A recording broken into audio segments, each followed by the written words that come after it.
তারপরে মোদিও বলে কংগ্রেস খারাপ, দিদিও বলে কংগ্রেস খারাপ। মোদি আর দিদি সুরে সুর মিলে গেছে, স্বরে স্বর মিলে গেছে, ভজনায় মিলে গেছে, সব কিছুতে মিলে যাচ্ছে। দিদি মোদির দুজনের ভাষা এক, দুজনের লক্ষ্য এক, দুজনের বক্তব্য এক, সেটা হচ্ছে যে কংগ্রেসকে দুর্বল করো।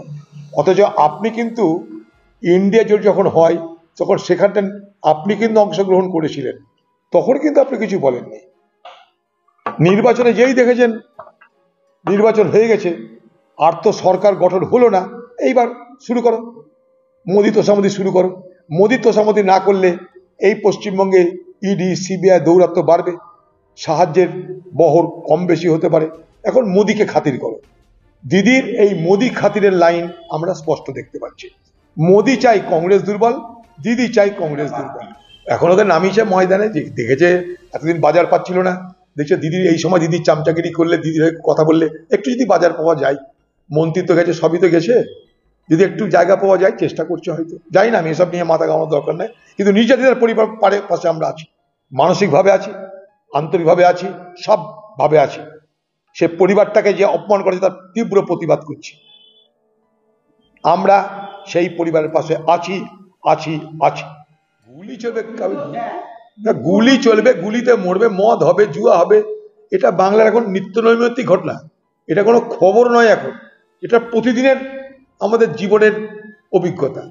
এগুলো আগামী দিনে খবরের মধ্যে থাকবে না। আজও গুলি চললে খবরের মধ্যে থাকছে, আগামী দিনে এটাই আমাদের জীবনের নিয়ম হয়ে যাবে বাংলায়। এগুলো কোনো খবরের মধ্যে থাকবে না। যেমন দুবেলা ভাত খেতে হয়, ব্রেকফাস্ট করতে হয়, স্নান করতে হয়, এগুলো সেই রকম অ্যাজ ইউজুয়াল হয়ে যাবে, আমরা ইউজ টু হয়ে যাব আর কিছু দিনের মধ্যে। আর কত খবর হবে গুলি চালানো? সরকার কোনো বুককে বাঁচে?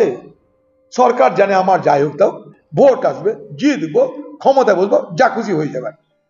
না তো একটা নির্যাতিতা পরিবারের মা বাবাকে এই কেউ ধমকি দেয় দরকারে ভোটে দাঁড়ান? আরে সবারই জীবনে ভোট শেষ কথা নয়। তোমাদের জীবনে ভোট শেষ কথা হতে পারে, সকলের জীবনে ভোট শেষ কথা নয়।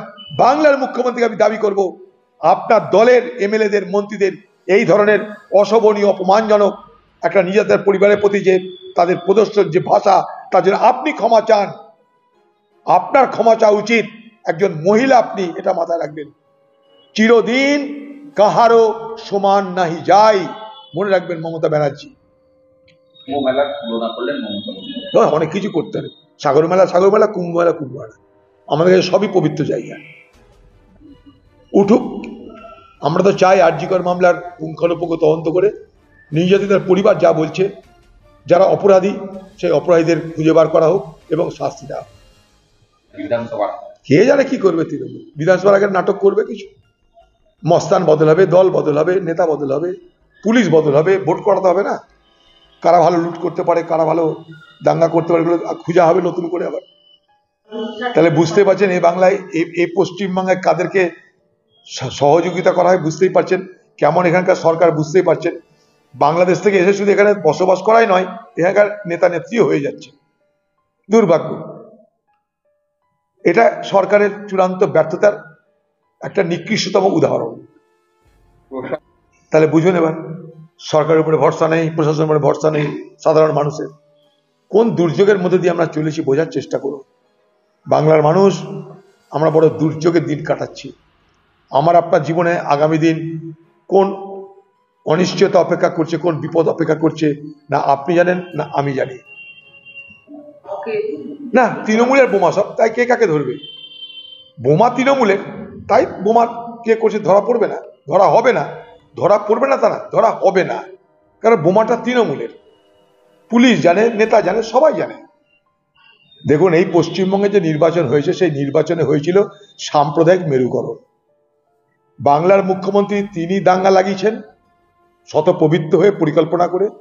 আমরা তার সাক্ষী বহরমপুর লোকসভায়, শক্তিপুরে তিনি দাঙ্গা লাগিয়েছিলেন তার দলের এমএলএ কে দিয়ে। তার দলের এমএলএ সরাসরি টিভিতে সে কথা বলছে। ওদিক থেকে মোদি, এদিক থেকে দিদি, উভয়ে এই বাংলার রাজনীতিতে সাম্প্রদায়িক মেরুকরণকে অনুপ্রবেশ করালেন।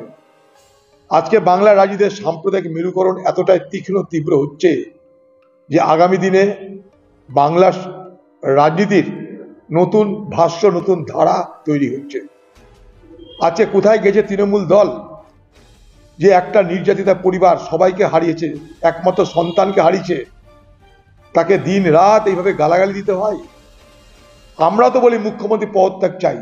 বাংলার মুখ্যমন্ত্রী রাজনীতি করতে গিয়ে আপনি কতদিন কত মন্ত্রীর, কত মুখ্যমন্ত্রীর, কত প্রধানমন্ত্রীর পদত্যাগ চেয়েছেন, তার কি হিসাব আছে আপনার কাছে?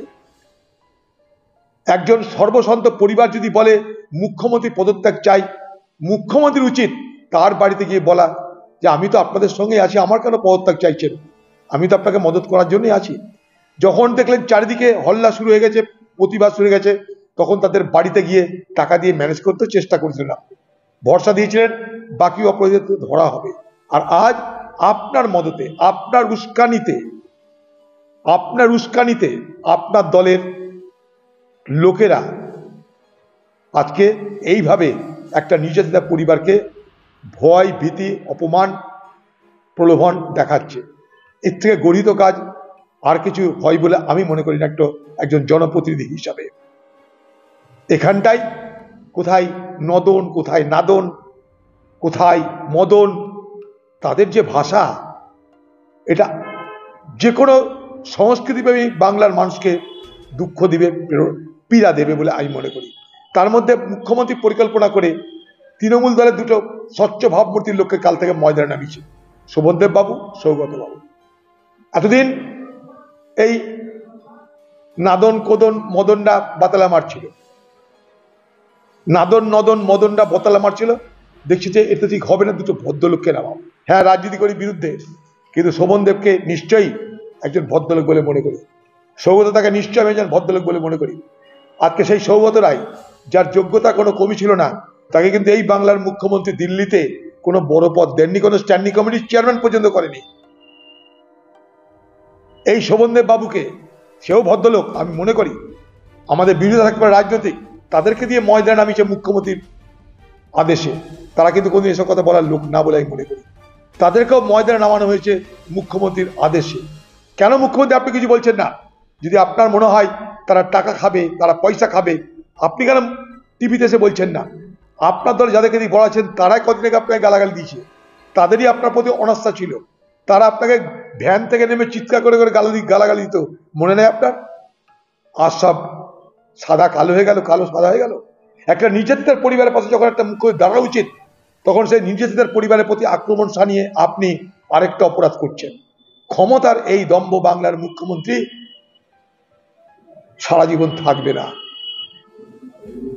ক্ষমতার দম্ভ সারা জীবন থাকবে না, ক্ষমতা আসে যায়, এটা মাথায় রাখবেন। এত দাম্ভিক হবেন না বাংলার মুখ্যমন্ত্রী, ক্ষমতা যায় আসে। দলের